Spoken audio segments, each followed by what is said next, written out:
SBI ক্লার্কের preliminary এক্সামিনেশনের আগে আমি কিছু গুরুত্বপূর্ণ টিপসের কথা তোমাদেরকে বলবো, যেগুলো কিন্তু কাজে লাগাতেই হবে তোমাদের, তাহলে কিন্তু একটা ভালো রকমের ফলাফল তোমরা পেয়ে থাকবে।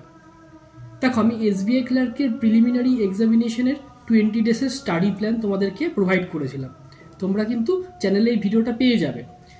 তার পাশাপাশি সবথেকে গুরুত্বপূর্ণ বিষয় হচ্ছে যে আর সামান্য কটা দিন বাকি রয়েছে, তো এই সময়টাকে তোমাদেরকে কাজে লাগাতে হবে। কিন্তু কি কি বিষয়গুলোকে তোমাদেরকে মাথায় রাখতেই হবে সেগুলো নিয়ে কিন্তু আমি আজকের এই ভিডিওতে কথা বলবো। তো ভিডিওটা খুবই গুরুত্বপূর্ণ হতে যাচ্ছে, শেষ অবধি অবশ্যই দেখবে। আর প্রথমে বলে রাখি, যারা চ্যানেলে নতুন তারা অবশ্যই চ্যানেলটিকে একটু সাবস্ক্রাইব করে দিও, আর ভিডিও ভালো লাগলে অবশ্যই এটা লাইক করো। তোমাদের সাবস্ক্রাইব এবং লাইক করার ফলে কিন্তু একটু ভিডিও করার মোটিভেশন পায়। দেখো, সব থেকে বড় কথা কি বলতো, এসবিআই ক্লার্কের প্রিলিমিনারির কথা বলো বা আইবিপিএস এর বিভিন্ন এক্সামের যে প্রিলিমিনারি এক্সামিনেশনটা হয়, যে স্টেপটা থাকে, সেটার ক্ষেত্রে কিন্তু এই ভিডিওর প্রতিটা টিপসই কিন্তু গুরুত্বপূর্ণ হবে। তবে সামনে যেহেতু এসবিআই ক্লার্কের প্রিলিমিনারি এক্সামিনেশন রয়েছে, তবে সেটার ক্ষেত্রে কিন্তু ফোকাস করে আমি কিছু কথা বলবো। দেখো, এসবিআই ক্লার্কের প্রিলিমিনারিতে তোমরা যে 3টে সাবজেক্ট পাবে, অর্থাৎ কোয়ান্টিটেটিভ অ্যাপটিটিউড, রিজনিং এবং ইংলিশ, এই 3টে সাবজেক্টের ক্ষেত্রেই তোমাদের কিন্তু 20 মিনিট করে 60 মিনিট কিন্তু তোমরা টাইম পাবে, 60 মিনিট কিন্তু টাইম পাচ্ছ। তো এক্ষেত্রে তোমাদেরকে মাথায় রাখতে হবে স্পিডের কথাটা, ঠিক আছে? তো স্পিড তোমরা এতদিন ধরে প্র্যাকটিস করার পর কিন্তু স্পিডের ইমপ্রুভমেন্ট হয়েছে, এটা আমি ধরে নিচ্ছি। দেখো, এই কটা দিন যে রয়েছে সেক্ষেত্রে তোমরা কি কি করবে সেটা একটু বুঝে নাও। একদম শেষ মুহূর্তে তোমাদের কিন্তু মক টেস্টটা ভালো মতো করে দিতে হবে। লাস্ট 20 ডেজের স্টাডি প্ল্যানে কিন্তু আমি এই মক টেস্টের কথা বারবার বলেছি। তো এক্ষেত্রে বলবো, মক টেস্টটা কিন্তু তোমরা যেভাবে দিয়ে আসছো লাস্ট কিছুদিন ধরে, সেভাবে কিন্তু তোমরা মক টেস্টটা চালিয়ে যাও। এবার কি বাকি থাকলো, যেটা সব থেকে বেশি গুরুত্বপূর্ণ, সেটা হচ্ছে তোমাদের যে চ্যাপ্টার ওয়াইজ বা যা কিছু ছিল তোমরা যা করে এসছো, ঠিক আছে, সেগুলোকে একবার রিভাইজ করে নাও।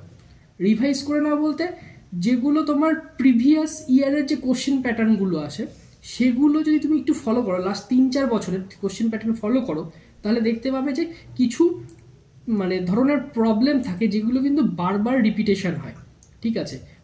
আমি টাইপটার কথা বলছি, হয়তো পার্টিকুলার সেই প্রবলেমটা আসবে না, কিন্তু টাইপটা, ধরনটা, সেটা কিন্তু রিপিটেশন ঘটে। তো সেই টপিকগুলোকে টার্গেট করে তোমাদের কিন্তু একটু রিভাইজ করে নিতে হবে।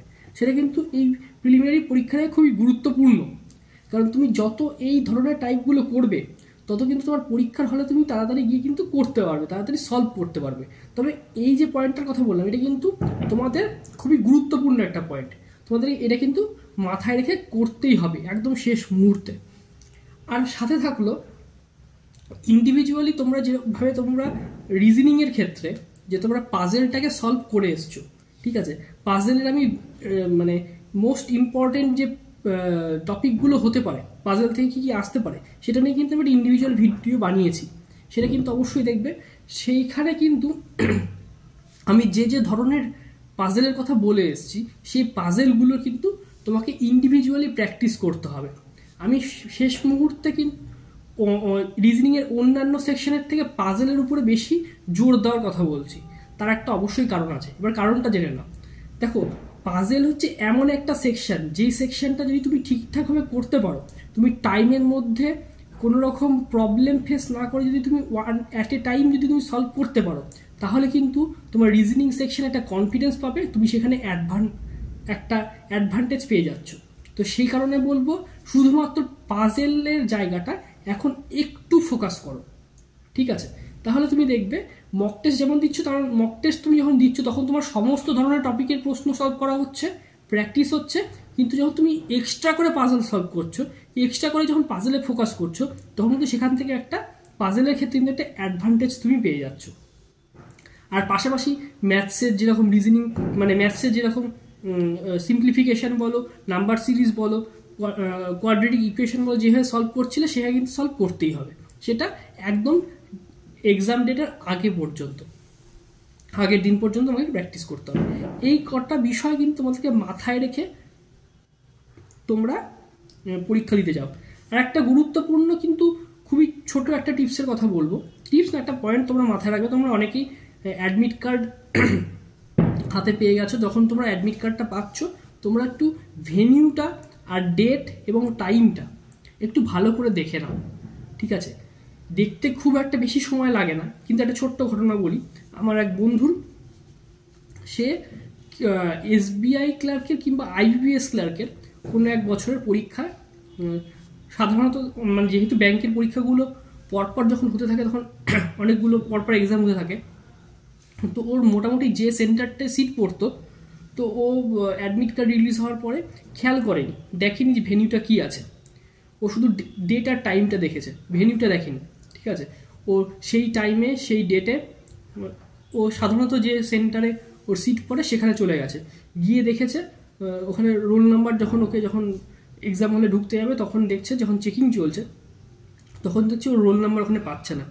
তারপরে দেখে যে ওর ভেন্যুটা অন্য ভেন্যু রয়েছে, ঠিক আছে, যেটা ওর সেন্টার থেকে যেখানে ওর সিট পড়েছে তার দূরত্ব প্রায় 20 থেকে 25 কিলোমিটার।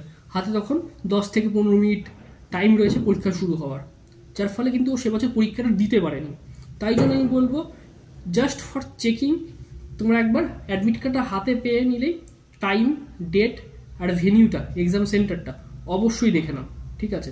ছোট্ট একটা মিস্টেক কিন্তু তার ফলাফলটা কিন্তু বিশাল বড় হয়, ঠিক আছে? তাই জন্য বলবো অ্যাডমিট কার্ড হাতে পাওয়ার পরে এই জিনিসটাকেও চেক করে নেবে, ঠিক আছে?